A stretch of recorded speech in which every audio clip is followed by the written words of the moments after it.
The pulsing bass from the speakers hit me like a wave the second I pushed through the heavy door of the club. At 18, this was my first time stepping foot into a gay bar in New York City, and the mix of fear and excitement made my hands tremble as I scanned the room for any sign of familiarity. The air was thick with the scent of cologne and drinks, laughter echoing off the walls as men of all ages chatted and danced under the colorful lights. I felt out of place, like an intruder in a world I had only heard about in whispers and online forums. My parents back in our suburban home in Queens thought I was out with friends from college, not here confronting the secret I had buried for years. I ordered a soda at the bar, trying to blend in, when a guy about 4 years older approached with a friendly smile. "First time?" he asked, his voice warm and non-judging. His name was Joseph, with kind eyes and a confident stance that made me relax a bit.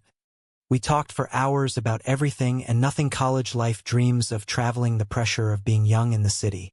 He shared his own story of coming to terms with who he was, and for the first time I felt seen. By the end of the night, as I left the bar, something inside me had shifted. The way I looked at myself was no longer the same. A door had opened that I couldn't close. Walking home through the quiet streets of Manhattan, I replayed every word Joseph had said. He hadn't pushed or judged, he just listened when I admitted how long I had fought these feelings. My chest felt lighter yet heavier at the same time, because now I knew I couldn't pretend anymore. The next morning at college, I caught myself smiling at nothing, replaying the conversation in my head. Joseph had given me his number, and I stared at it for a long time before texting him thanks for the talk. He replied instantly, inviting me to grab coffee later that week. I agreed, even though my stomach twisted with nerves. That coffee meetup stretched into the afternoon. Joseph talked about his job at a nonprofit helping LGBTQ youth, and how he had faced similar doubts growing up in a small town in Ohio. I opened up about my parents' strict expectations, my dad's constant talk of finding a nice girl and settling down. Joseph nodded, understanding without pity. "It's okay to take it slow, Ryan," he said, using my name for the first time. "You don't have to have it all figured out today." His words stuck with me as I headed back to my dorm. For the first time, the future didn't feel like a trap, it felt like a possibility. I spent the evening journaling thoughts I had never dared write before, and that night I slept better than I had in months. The following weekend, Joseph invited me to a low-key gathering at his apartment. I almost backed out, but curiosity won. When I arrived, there were only a few people, including his best friend Archer, a tall guy with sharp features and an easy laugh. Archer worked as a graphic designer and had stories that made everyone chuckle. He teased Joseph about his terrible cooking, and the night felt normal, almost like hanging with any group of friends. Yet underneath it all, I sensed a new layer to myself emerging. Archer asked about my major, and when I mentioned architecture, he lit up, sharing how he had designed Pride event posters last year. The conversation flowed naturally, and I left feeling lighter than ever. Back in my dorm, I lay awake thinking about how Joseph and Archer lived openly without apology. Their ease made my own fears seem smaller.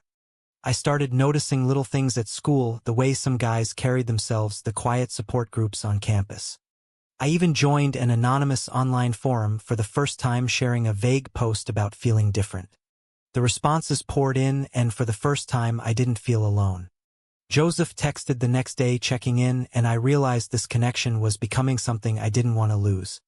The weeks blurred as we met more often, talking about everything from favorite movies to deeper fears about the future. Each conversation chipped away at the walls I had built around myself. By the end of the month, I had met Archer several times, and the three of us fell into a comfortable rhythm. Archer's humor balanced Joseph's quiet wisdom, and I found myself looking forward to their company more than anything else. One evening, after a long day of classes, I texted Joseph asking if he was free. He suggested we grab dinner, just the two of us, and I agreed without hesitation.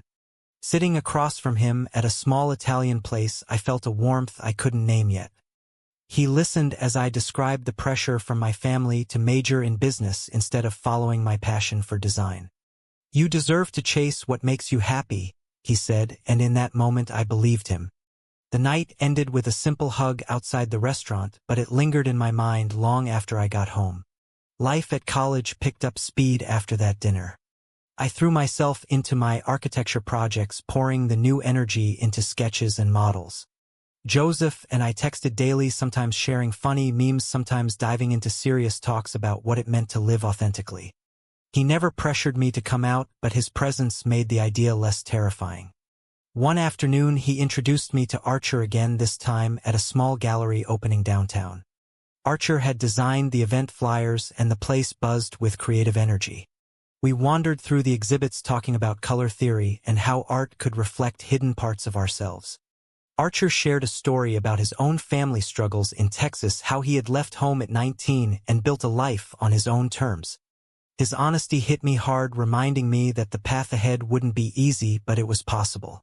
That night, after the gallery, Joseph walked me to the subway. We stood on the platform talking about nothing important, yet everything felt important. He mentioned that Archer had asked about me, and I felt a small spark of curiosity mixed with something warmer. Back at the dorm, my roommate Joseph, no relation, just coincidence, asked where I had been spending so much time. I gave a vague answer about new friends, and he shrugged it off, but I wondered how long I could keep the secret. The next weekend, the three of us grabbed brunch in Brooklyn. Archer cracked jokes about bad dates he had been on, and Joseph laughed along. I joined in, feeling more and more like I belonged. As weeks turned into months, my internal world shifted. I started questioning old habits, like avoiding eye contact with certain guys in class or changing the subject when family called. My mom sensed something during our weekly phone calls, asking if I was seeing anyone. I dodged the question, but the guilt gnawed at me. Joseph noticed my distraction during one of our coffee runs and gently asked what was on my mind. I confessed the pressure from home, and he shared his own coming-out story, the tears, the arguments, and eventual acceptance from his sister. His vulnerability gave me courage. That evening, I sketched a new design inspired by the freedom I felt around them, a modern building with open spaces and light pouring in from every angle. Archer invited us to a casual softball game in Central Park the following Saturday. I showed up nervous but excited. The group was welcoming, and for the first time I played without worrying about how I looked or sounded. Archer high-fived me after a good catch, and Joseph cheered from the sidelines. Afterward, we grabbed ice cream and talked about future plans. Archer mentioned a big project at work that could take him to California for a few months, and Joseph looked thoughtful. I felt a pang at the idea of him leaving, but pushed it aside. The sun set over the park, and I realized how much my life had expanded in just a few short months. Back home that night, I scrolled through old photos from high school, the ones where I smiled but felt empty inside. Comparing them to how I felt now brought tears to my eyes. Joseph texted good night, and I replied with a simple thanks for everything. Sleep came easy, but dreams were filled with possibilities I had never allowed myself before. The next day at class, I volunteered for a group project with a guy I had always avoided. We hit it off, and I left feeling proud of the small step. Joseph and Archer had shown me it was okay to reach out. The semester flew by, with more gathering, study sessions, and late-night talks. One evening, Archer pulled me aside at a party and asked if I was okay with how fast things were changing. I admitted I was scared but excited. He nodded and said that fear was part of the process. Joseph joined us, and the three of us toasted to new beginnings. I went home that night with a sense of belonging I had never known. My family called the next morning, reminding me of Thanksgiving plans, and I promised to be there, all while wondering how much longer I could keep this part of me hidden. The internal tug of war grew stronger, but so did my resolve. Thanksgiving break arrived, and I headed back to Queens with a suitcase full of new clothes and even newer thoughts. My parents greeted me with hugs and questions about school. I kept the conversation light, talking about classes and avoiding any mention of Joseph or Archer. Dinner was the usual spread: turkey stuffing and my mom's famous pie, but the table felt smaller somehow. My dad launched into his favorite lecture about finding a stable career and settling down with a good woman. I nodded along, but inside I felt the words bounce off the new version of me. After dinner, I helped with dishes, and my mom asked if everything was okay. I said yes, but the lie tasted bitter. Back in the city, Joseph welcomed me with a warm hug at his apartment. Archer was there too, having stayed in town for work. We cooked a simple meal and talked about holiday traditions. Archer shared how his family had cut contact after he came out, and Joseph squeezed his shoulder in silent support. Their bond was obvious, and for the first time I felt a twinge of something I couldn't name: jealousy or envy or maybe just longing. I pushed the feeling down, focusing on the laughter and stories. The night ended with promises to meet again soon, and I left feeling grounded yet unsettled. The following weeks brought midterms and more time with Joseph and Archer. We studied together at the library, Archer helping with design software while Joseph offered quiet encouragement. One evening after a long session, Archer suggested we grab drinks at a different bar, this one quieter. I agreed, and the three of us settled into a booth. Conversation turned personal, and Archer asked about my family again. I opened up about the Thanksgiving tension, and both men listened without judgment.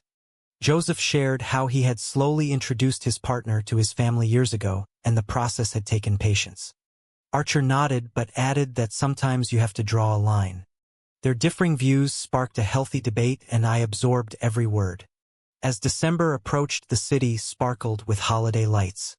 Joseph invited me to a small tree trimming party at his place. Archer showed up with ornaments he had designed himself. We laughed while hanging lights, and for a moment the room felt like home. Later, when Archer stepped out to take a call, Joseph turned to me and said he was glad I had found my way into their circle. His words warmed me, and I realized how much I had come to rely on their friendship. The party wound down, and Archer offered me a ride home. In the car, he asked if I was seeing anyone, and I laughed nervously, saying no. He smiled and changed the subject, but the question lingered. Winter break brought more family time and more internal conflict. My parents planned a big Christmas gathering with relatives, and I dreaded the usual questions about girlfriends. I texted Joseph for advice, and he replied with encouragement to stay true to myself, even if it meant staying quiet for now. Archer sent a funny meme that made me laugh out loud. Their support carried me through the holiday dinners, where I smiled and deflected. Back at college in January, I felt renewed. Joseph and I met for lunch, and he introduced me to a support group on campus. The meeting was eye-opening, hearing others share their journeys. Archer joined us afterward, and the three of us walked through the snow talking about goals for the new year. The semester progressed with projects and deeper conversations. One night, after a group dinner, Archer pulled me aside and admitted he had been through a rough breakup recently.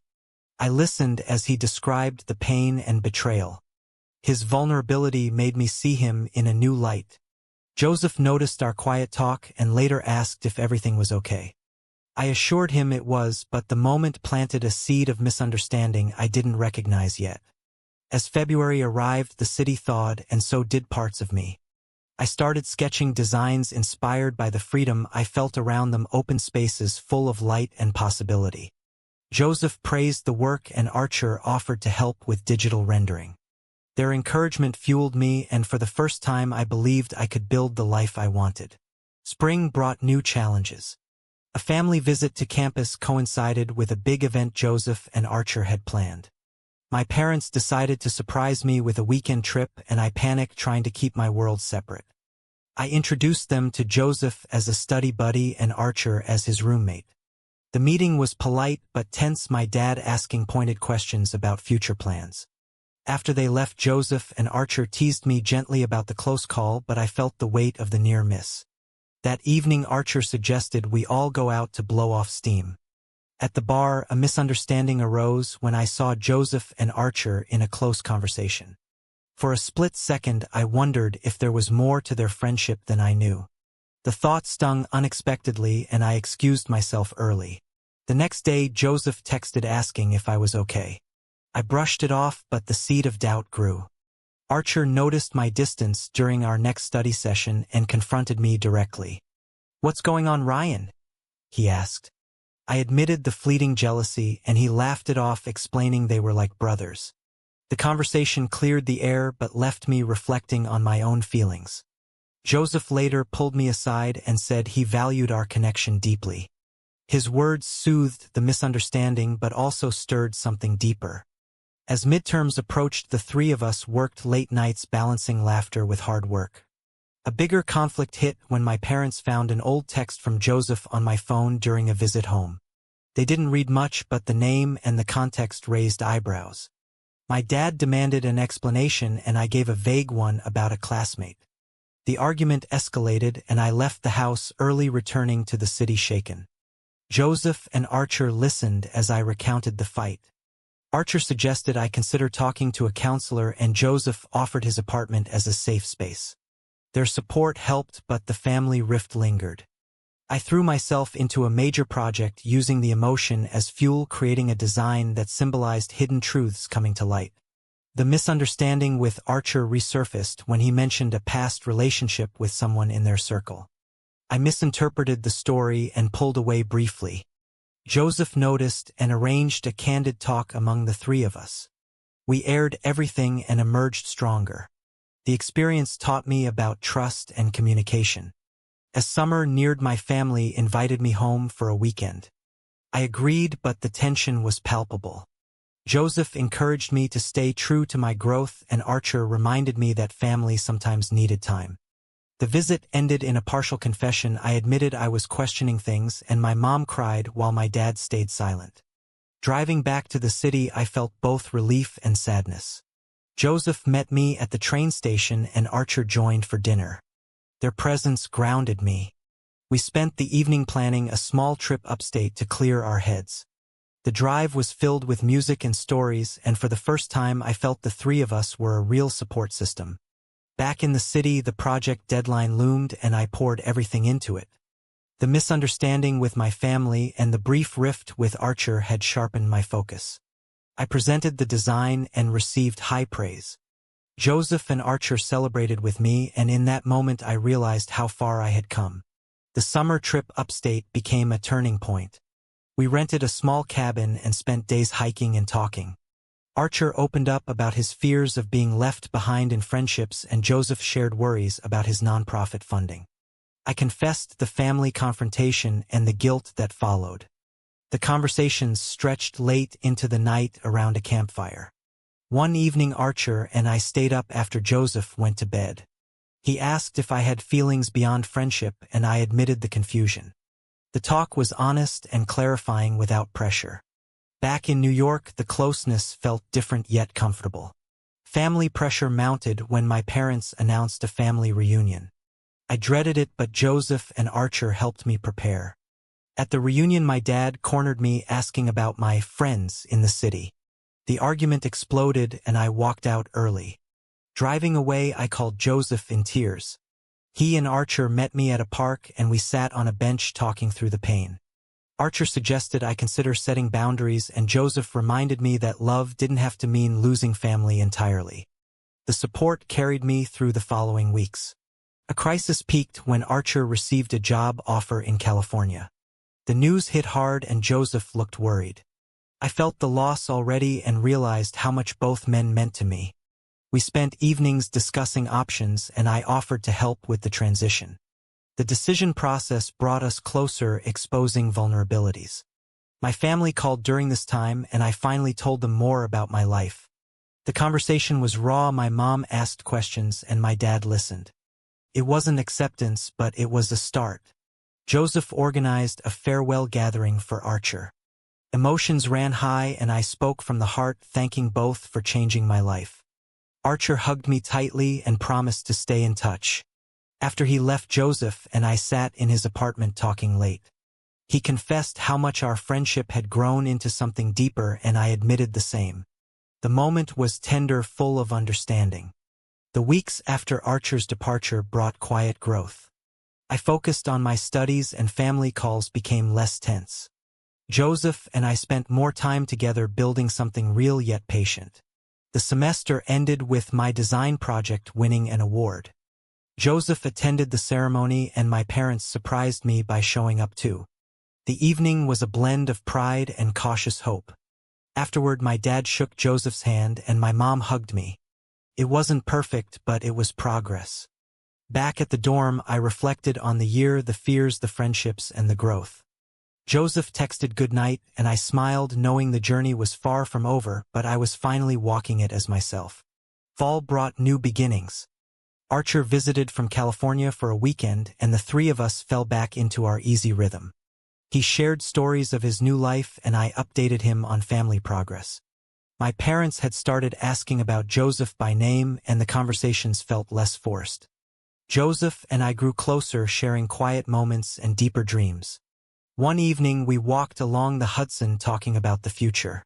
He asked if I was ready to live more openly and I said yes with his support. The city lights reflected on the water, mirroring the clarity I felt inside.